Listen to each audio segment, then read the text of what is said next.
Okay, hello everyone. Thank you for joining me for the second episode of the Actuators podcast. Now, for those who don't know, in physics, actuators are machines that convert various types of energy, such as electricity, water, or air pressure, into physical motion. But in a human actuator, in the metaphysical sense, those are people who are go-getters, system changers, and who have left a legacy or are building a legacy through their actions. And so this podcast introduces you to different people who I consider to be amazing actuators. Today, I'm speaking to the Zeitgeist expert, Kirstine Fratz, joining us from Hamburg in the studio here in London. And Kirstine has used her energy and her knowledge to put incredible things into motion. So this is what we're going to talk about today. Welcome, Kirstine. Well, thank you so much for having me here, Olga. I'm thrilled to be a guest of this exciting podcast of yours. And it's wonderful to have you. Would you be so kind and introduce yourself to our audience? Yeah, Who are you? I would love to. So my name is Kirstine Fratz, and I'm a cultural scientist. I studied anthropology and ethnology. And after university, I was on trend forecasting. And from there, I developed the Zeitgeist research unit for me, where I'm still working in and trying to spread the word. What is Zeitgeist? Where does it live? How does it work? And how can you work with it? That's really interesting. We're going to talk about this in depth today. But before we do, I want to ask you something personal, actually, because in your childhood, it seems that you have actually lived in different places and had different cultural influences. So for me, who's very much interested in culture, I'd like to know if you feel that has shaped you in any way, your way of thinking. Very much so. Especially, I realize it as older I get, how much it shaped me actually.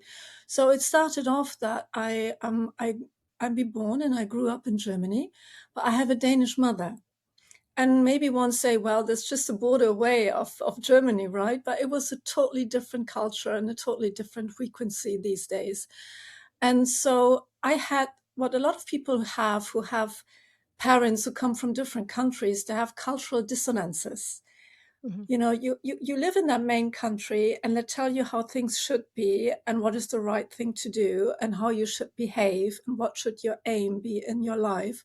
But then you have this parent who's not coming from here and is giving you different impulses, and you have to negotiate this. So this is the start where you don't get captured by your birth culture fully because one of your parents is coming from a totally different cultural cycle. And then I lived abroad. When I was 1.5 years, my parents moved to New York. That was in the mid of the 70s, very exciting times. Well, I didn't went to the Studio 54. My mom did. So I think that was a Oh, great influence. is that really so? Did she go Yeah, party there? she did went there. And I think 1975, 76 was an exciting place to be in New York. She loved it. And so from there, I even got more different impulses, how I grew up. And so I always be in that triangle of English-speaking worlds, living abroad, my Danish mother, and also me lately in my studies. I was seeking going abroad, getting to know different cultures and understanding their perspective on the world and life, because it really is widening the horizon, and that's what I was seeking for all my life. Mhm. That's really interesting. I can relate to, growing up in a mixed culture. I consider myself a third or fourth culture kid because I was, born in one country, moved to another one, lived in various places, and I see how that can definitely shape your way of thinking about cultures because you grow up in it naturally, Yeah. whereas other people might have to learn what that means. And you start to doubt. You learn to doubt. Because when everything is, like a mono theory about culture, you start to believe it, you start to adapt it. But when, as you just said for yourself, you grow up in different cultures, you start to doubt when anybody tells you this is how it should be and you should stick to that. You think, oh, wait a minute, I have seen it a different way before. And I think that's probably, I can imagine, feeds into what we're going to talk about today about Zeitgeist, and understanding and doubting the things we are so used to. So my first question about that topic today is actually going to be about your chapter. So we have the book, which way around? Behind me in blue. It's the Handbook of Fashion Marketing, which I had the pleasure of editing, and you have contributed a chapter on Zeitgeist and Fashion Marketing. So before we dive into the intricacies of what you wrote and what you research, let's just look at the word Zeitgeist. I know it in French, esprit du temps, spirit of times, but what is Zeitgeist? How do we understand this term? Very kind of, in a quick explanation. Mm. Well, if you look into a dictionary, if people still do, zeitgeist is described as the thinking and feeling of a certain era of a culture, which is true. But it is not so easy to work with that term. So for me, after all my research, my definition of zeitgeist is it's a temporary promise of a successful life. Wow, Because, that's quite deep. That's deeper than I imagined. because the zeitgeist gives you orientation, what you want to do in your life, what you believe is leading to a successful life. It is giving you orientation, what to eat for it, how to look for it, what kind of partner to look out for, how to what's the measurements and the ideas you let your children grow up with, which kindergarten do you give them, what kind of program have the kindergarten, and first of and foremost also how you seduce anyone to work with you or love you or be your friend, or starting a startup with. It's all zeitgeist questions at the end. So it's defining everything you're orientating, but it is changing. So I say it's a temporary promise for a successful life. Right. So there's a lot to unpick. There's a lot to unpick. Okay. So, I mean, to me, that almost sounds, some of the things you mentioned, are similar to trends that we see. Because every era has a different definition of what successful living is, and Absolutely. maybe the diesel commercials that used, the successful living stunts, and they made a joke of it. But every era has a different thing they seduce you with of what should be your success. So I think you mentioned the 1950s housewife, kind of the all-American culture with her brand new kitchen, dressed nicely, waiting for the husband and the breadwinner to come home. And we have different ones today. But you write specifically, and I quote, that trends are children of Zeitgeist. Yeah. And I'd like to understand your perspective on this. Well, if you see a trend, it is a signal for some deeper arrangement. Just like to take an example to go a bit back. Everybody is familiar when wellness came onto the surface, and it started out that you lit a scented candle in your bathroom when you take your time out, and you had a bubble bath and maybe a glass of champagne on the side, and just taking care of yourself. And this was just a start to understand that you have to be self-nurturous to succeed in the race of achievement, of optimization, of completely always being on. And for as an individual, of presenting yourself in the best way, you needed somehow rest. And when wellness came up, we talked about balance, and people started to go to yoga classes, thinking about, Asian philosophy. And so they started to get something in to even that need, or this, what society was gaining from them, to even that out. And from that, you see, well, you can say that is a trend, but wellness is not a trend anymore. It has developed. And underneath, what I do believe, the wellness trend was something was coming up called make yourself a priority. And that was Right. brand new when you look about cultural history, especially in Western countries. Make yourself a priority is something really new, because everybody was allowed to have access to that. No matter how old you are, no matter what gender you are, no matter what race you are, if you're rich or poor, the promise was it was available for everyone. And then the thing was rolling forward. And now, we have people who are detecting every single relationship that has some kind of hierarchy as toxic.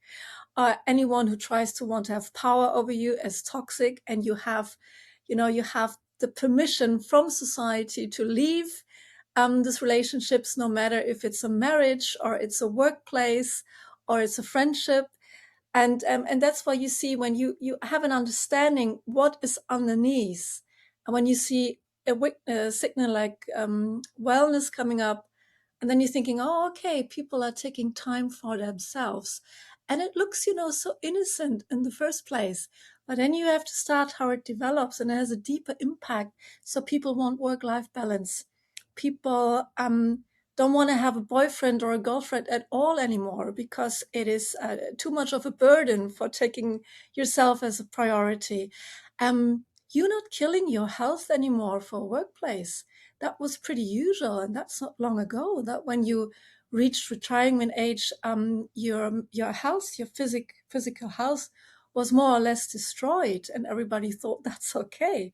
So when you see that a trend is, I don't want to say they're superficial, because they're just revealing, they're just popping up of a deeper longing, which leads to a more fundamental change of society. And I like to pick wellness because everybody thought it was innocent and not dangerous. And look what we got now. Okay. So are you saying wellness trend is actually dangerous? Well, it's dangerous for the people who love that everything stays the same. Yes, for sure. I see what you mean. Okay, so right. The ones who are the change makers, the ones who embrace these new concepts. So a different family structure or none at all, like you said, no boyfriend or girlfriend, focusing on your own health and well-being throughout your life, including your work life. These are people who are kind of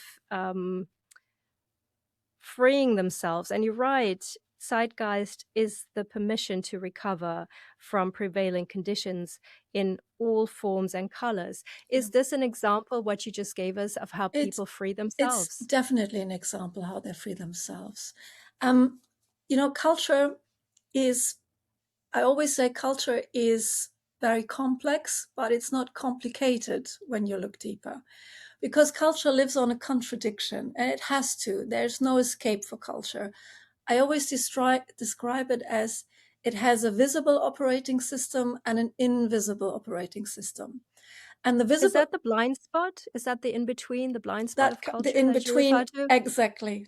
Okay. Am I going moving? Do I moving too fast with my No, answers? no, no, no, no. But your thoughts, no, what you're saying is making me think about it. And I just Yeah, thought, wait a minute, you mentioned this it's in your true. writing. The blind spot lives between those two operating systems.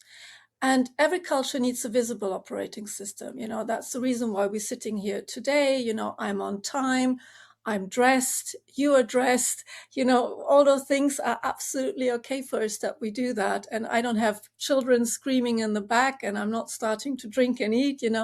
That is something, we have rules and norms that our culture is functioning. Although I must say, if you did have, just to be very inclusive, and I do insist on that, if you did have children in the back screaming and you needed a snack, or if you need one now, you can absolutely do that, because I'm very, very happy for people to actually be themselves and not hide their personal lives, especially for parents, I think. Just mentioning. You're absolutely right, but that is quite new that you think like this. And I think Corona has done a lot for that, because we saw a lot of children with tantrums in the background through Corona Yes, times. yes, yes, And yes. so we got used to it, because normally the children were just, they've been somewhere, and maybe we saw a picture on the desk and that was it. Corona Yeah. has changed a lot. And that, It gave us a reality check as well, yeah, I think, very much because so. like you said, this was invisible, that personal, private life. The fact that you do wear comfy clothes at home, or, pajamas or whatever. The fact that you do have screaming kids. The fact that there is a mess Yeah. because you didn't have time to tidy up. I think that's, in a way, it's a positive thing because it made us all a bit more humble and human. I'm not sure if you see it this way. I see it this way, but I also, coming back to my theory, there was a blind spot occurring to the surface, you know? It was hidden away. I remember myself when I was a young mother and I was on the playground and I had a business call. I was pretending I was at the airport or I was at the main station to explain the noise because I was scared that it will narrow my competence when I say I'm on the playground. And this thing has changed massively. You know, the idea that taking care of children is very close to your work life is also a pretty new idea that people do understand that and also accept it. Yes, yes. Although I would say that this actually increases your competence if you are able to manage your child or children on the playground and take a business call and remember what to say. You know, that kind of multitasking is not for everyone. So that, to me, you know, this is the test whether you are competent. Don't you think so? And I think, yes, I think so. And you described the magic of Zeitgeist, because where comes the change of perspective from? Just understand that if just, you know, you mentioned the 50s, 60s or 70s, 80s, you don't have to go back that far, that somebody who had to work and also was in charge of their children, they did get something very, very wrong. Either they didn't have their wife under control, or the wife didn't have nothing under control, right? So that is exactly what I say. That is the magic of Zeitgeist. I would like to start to make the announcement, and I always do that also in my speeches, that culture is nothing that is given, it's made. And that's very important to understand, because when it's made, you can negotiate it and you can change it. And very often, and I experience that a lot, people do believe that culture is given, that a certain type of structure is, you know, the natural order, or is the golden era we have to go back to, or this is how it used to be, and they come with hunter and gatherers idea, you know, and trying to prove that we are going so wrong, that we are moving away from certain cultural structures. But the truth is, as a culture scientist, there's so many variations of culture, so many different systems. You know, you even have cultures where women are aggressive and men are very, very sweet and loving. You really have it all. So first of all, and for some people, it is hurtful to understand there is no blueprint. Everything we can do is how it works. Um, are there injustices? Is it unfair? Do we get a new perspective on that? And just what you described, that the woman and the family life has to be invisible for the professional life, has flipped around massively. And that is the magic of Zeitgeist. And that is Mhm. something has happened. You know, it's not happened overnight, and it's not happened with politics. They all of a sudden say just, oh, we have to change that. That is happening exactly as you said it in the blind spot. You know, we have the operating system. Men Mhm. go to work, women stay home, staying with the kids, getting no money, are invisible, and all the rest of it. And there are things happening. It's not just, you know, a stream of everybody's okay with that.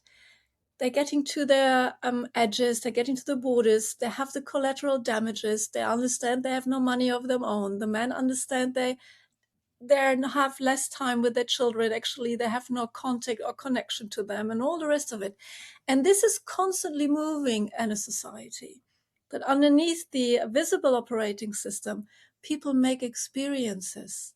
And these experiences are contradictional to how it should be. And that is where it starts to change. I always say that change doesn't happen in strategic papers. It starts when people cannot sleep at night and think Mhm. Mhm. about what is going on here. You know, I try my best, why it doesn't work out.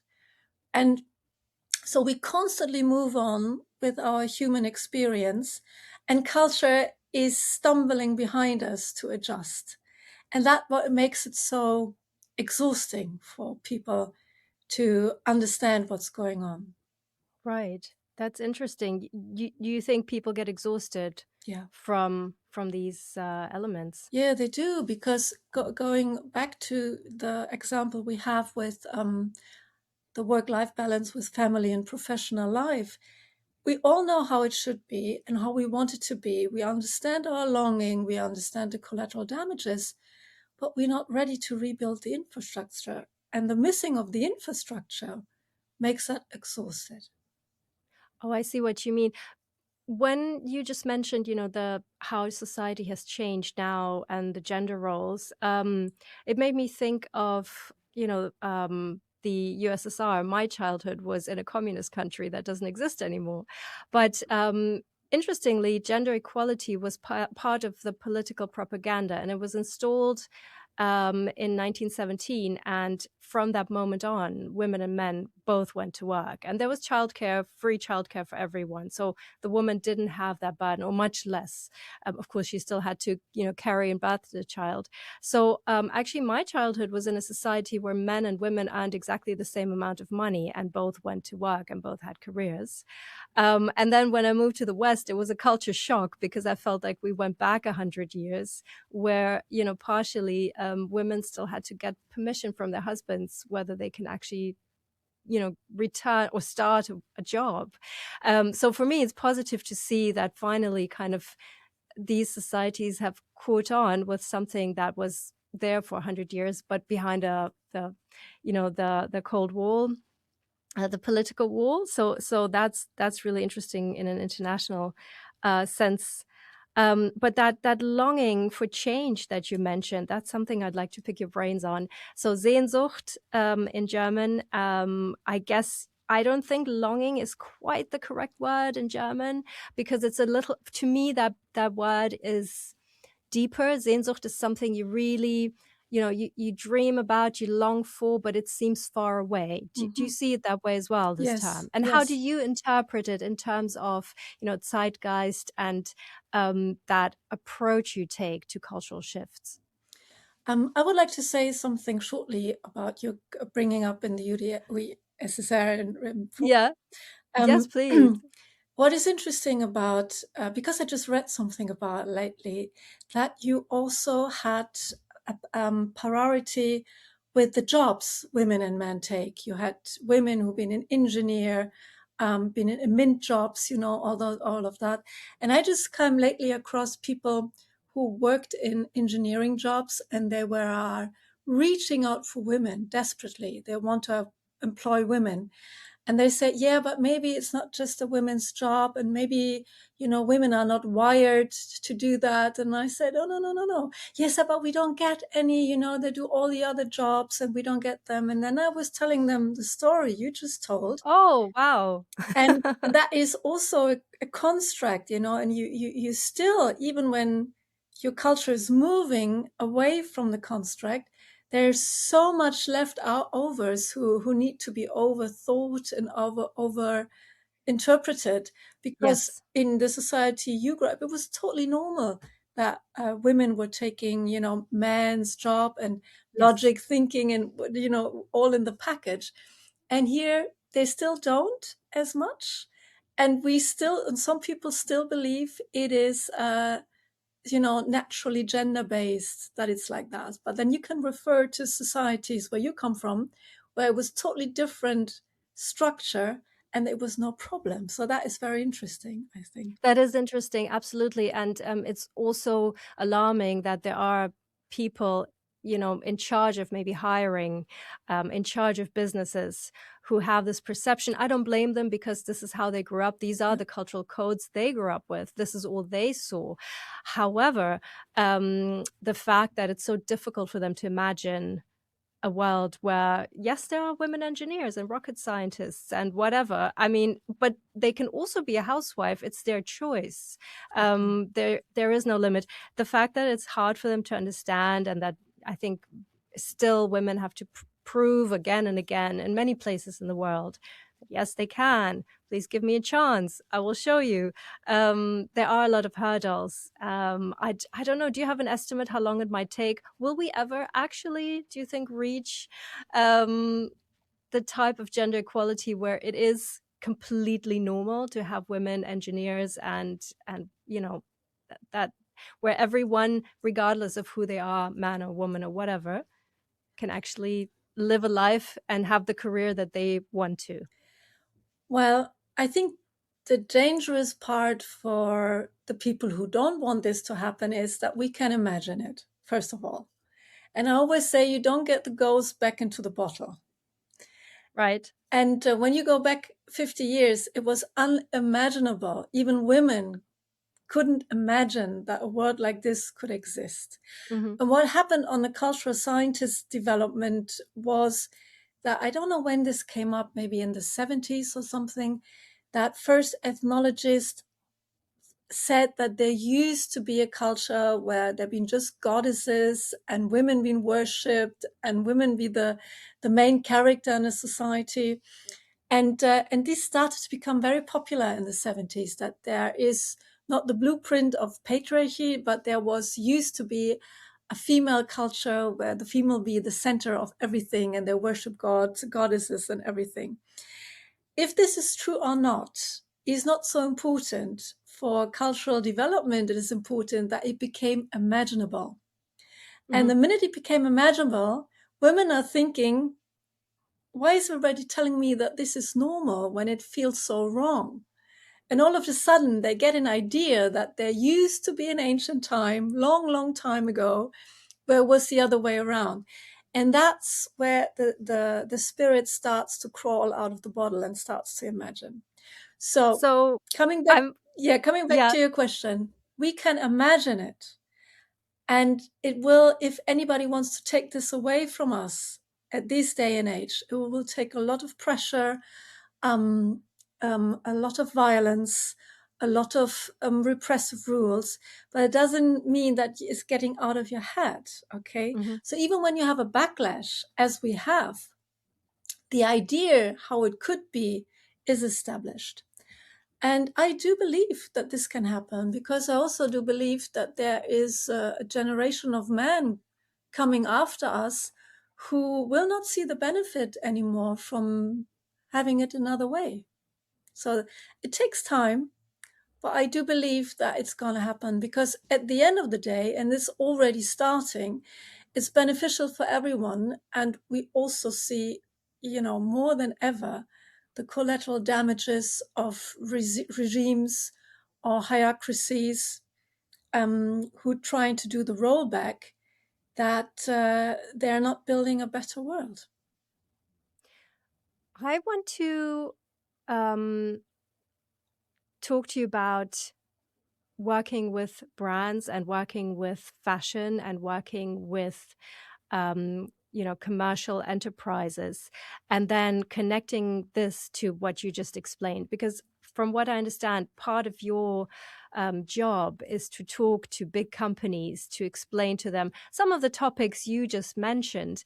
So opening their minds, but also suggesting to them how they can connect to their consumers, who will be having these feelings of longing, who will be part of society, who might be from different generations, I guess. They might be addressing Gen X, baby boomers, Gen Z, maybe the kids, the Gen Alphas who are not 18 yet. So when you work, or could you give us some insights? So when you're working with brands, with companies, maybe even brands that produce fashion, how do you go about it? How do you make them see what you see, and then how can they apply it in their work? Yeah.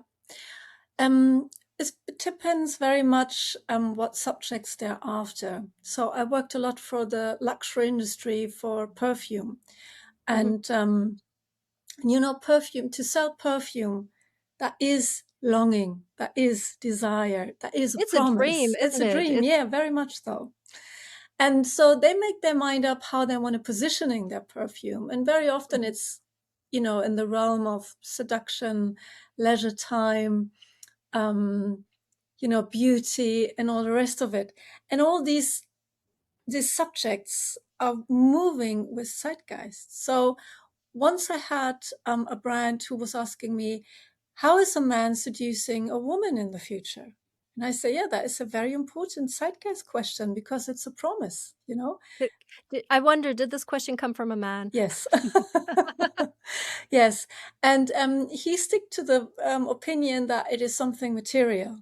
that he asked me, is it the house? Is it the Learjet? Is it the yard? All of the things. And I'm thinking, yeah, it depends from what culture the woman comes, but you want to sell it in Western cultures, do you? Yeah, he said yes.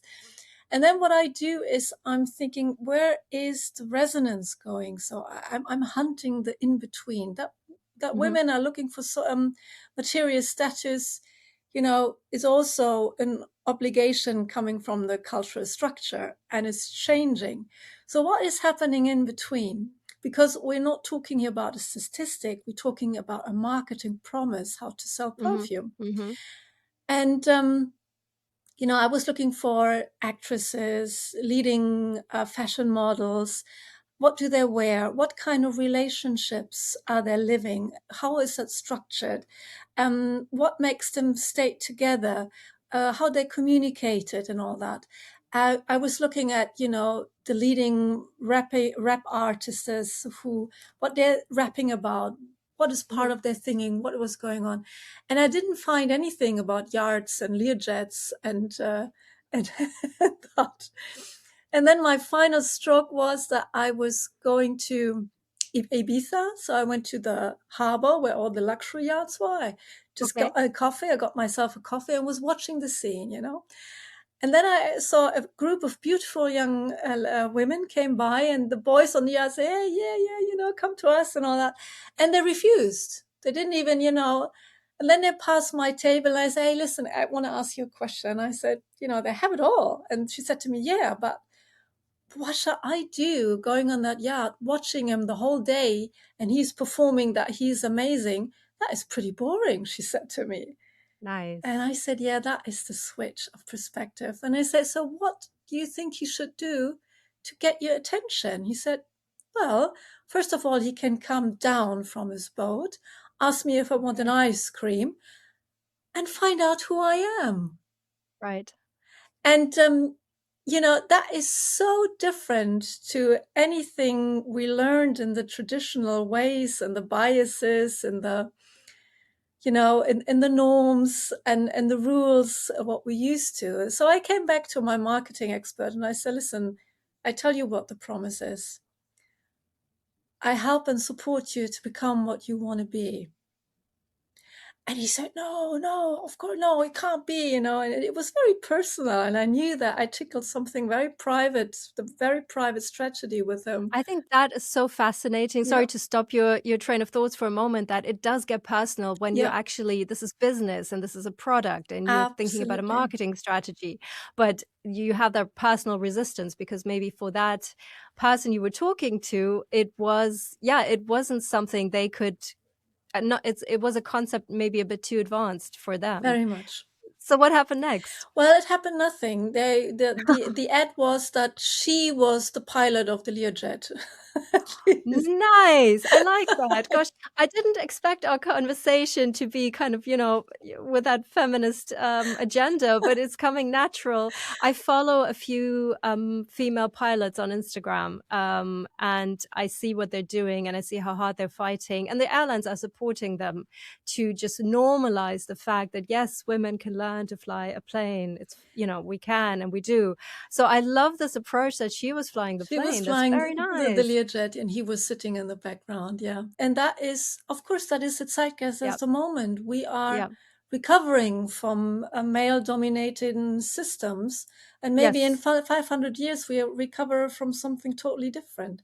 So the notion we have now is that this is the recovering phase on so many levels. So it easily gets into that perspective. I wonder then, very often when I teach and when I speak to students, we talk about trends. We talk about trends for fashion, for marketing. And it's interesting. I would like to have your perspective on this because a lot of times people, and, it doesn't matter what generation they're from. I'm referring to my students who are relatively young. They might be Gen Z, maybe millennials, but everyone follows some sort of trend. So the younger generations will be on their apps, on the TikToks and Instagrams, and they will see trends and they will believe that this, whatever's shown is, the cool thing right now. This is where you should look for trends. Whereas I think your perspective, from what you wrote and from what I understand, is that, this is not the relevant part. This is kind of, a snapshot right now, but the real trend in fashion, the real trend dictating what's happening is somewhere else, is something else. So I'd like to see from you, when looking at fashion or fashionable things right now, how do you decipher this? How do you filter it out? What is kind of just a thing of the day? What is actually a change of our times? What is zeitgeist? And how should we decode this? Well, I don't want to make a hierarchy about trends and zeitgeist Hmm. because, somehow you have to become aware of a spirit. And that is not so easy in the first place. So trends is a good way to have access.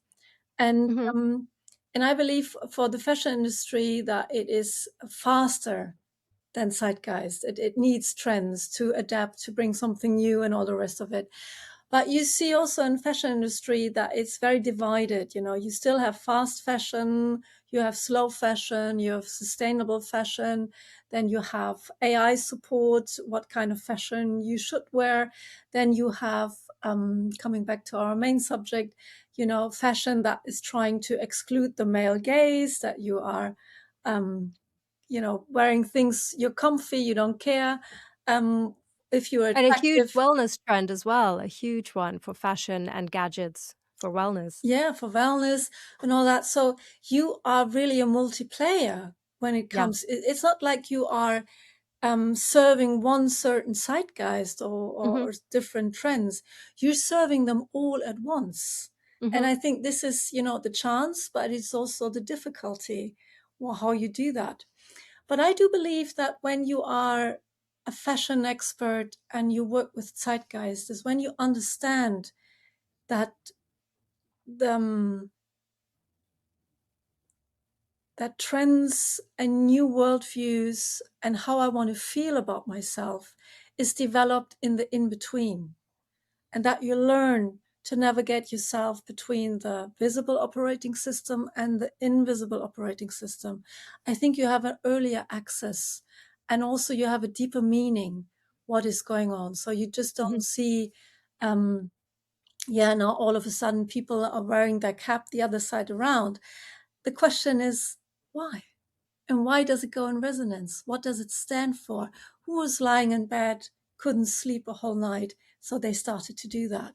So, and that gives you a deeper access, and you not just get the signals, you also get to the news stream, which is underneath, because the trends are changing constantly, but maybe the zeitgeist is the same, and Mhm. just the Mhm. children growing up, moving along, and all of a sudden they have an Apple Watch, and they're tracking their steps and they sleep.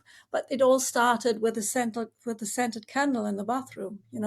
So that you get an understanding what is going on, what we try to recover from. Is there an empty field of longing? And how Mhm. can I work, how can I work it? Very often the empty field of longing is not fully framed in words or definitions. And so you can start to create in that realm and thinking, okay, I see a very, very strong signal. Let's go deeper. Where is it coming from and where is it heading to?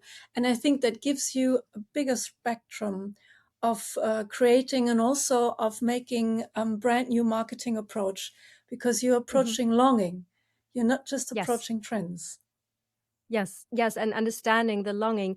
I think that if anyone wants to understand more about what you said about trends, so I've had the pleasure of interviewing you before in my book, Fashion Marketing and Communications. So there's a beautiful interview, there you are, with you here where you apply this to fashion in a great way.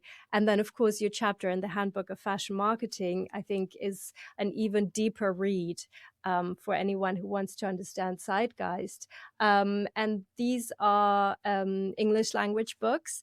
But then I need to congratulate you on your latest publication, which came out in German, I believe, which is called Denkgefaengnisse. So huge congratulations on this. Thank you. It's from what I understand, we need to translate this term again. Denkgefängnisse, for me, it's like prisons of thoughts. Thinking But prisons, yeah. prisons of thoughts. Where can we find this book? Actually, where is it available? It's available on Amazon and all the other major bookstores, internet bookstores. It is in German, that's true. And it is for me an approach, because I witness so often in discussion that people are trying to bring on their perspective and opinion on certain ground assumptions. And these ground assumptions, they are not true anymore. And I see this so often, that people get stuck in their idea and their views about the world because of their ground assumptions. Like this marketing guy, who was just thinking it has to be material somehow and nothing else. And people talk about a lot that we are in crises at the moment, and there's so multiple crises. And I do believe that the world always was in crisis, but what we're facing right now, that we have a crisis of ground assumptions. And this ground assumption is keeping us in those thinking prisons. And that's why I wrote that book, how you get out of it. And I took, the subjects everybody's life is working around with. I take love, romantic love. I take sexuality, marriage, finding the perfect partner, power, and belief. And I think it's a very nice book to have a walk in the park and understanding, oh my goodness, that's where it's coming from. It doesn't serve anything at all these days. So how can I use the zeitgeist to crawl out of this thinking prisons? Yeah. This is really amazing, and I think I've listened to another episode of you on a podcast in German talking about this book and some of the concepts in it, and I thought it was fantastic. So maybe in the future we can have another conversation just about the concepts you I wrote would love about. to. The love and romantic longing and the things that people want. One thing I always tell my students in marketing is the story of how we came to believe that diamonds are the stones we must have as an engagement ring, and that it's all based on a marketing campaign. It's not, there is no, like you said, it's constructed culture. It was constructed by the diamond industry and by an advertising agency, but it became the cultural norm. So I think that's really, really, there's so many things we could unpick. I do believe we're at the end of our time now, which passed way too quickly. I would like to thank you for coming onto the Actuators podcast. And how can people find out more about your work? Should they go on your website? Should they find you on the internet? What kind of access do you have for interested people? Well, first of all, write me, get in contact with me. You find me on the website, you find me on Okay. LinkedIn. And Okay. for every English-speaking listener, I have a TED Talk in English, which is also available on That's YouTube. right. Oh, thank you for reminding me. My apologies. Yes, of course. So yes, just to conclude, Kirstine has been on TED Talks and is a speaker, international speaker at big conferences. Yes, absolutely. And we can find that on YouTube, You can't find we? YouTube, and buying the 2 books, I was so honored to participate with you. So they learn a lot about my work in your books. Yes, yes. And I hope that, bringing Zeitgeist closer to people, whether they're in marketing, in studying sociology or cultural studies, that they can understand a completely, to me, a mind-blowing perspective of how we can understand ourselves in society, which is what I learned from you. Oh, thank you so much. And from your chapters. So Kirstine, thank you so much for coming today. And I hope we'll have a follow-up conversation again soon. And I wish you all the best and all the success in the world. All the best to you. Thank you so much for having me. It is an honor and a pleasure. And all the best for you. Amazing books and the great work you did, with all the participants all over the world. Absolutely amazing. Thank you. Thank you too. Bye. Bye.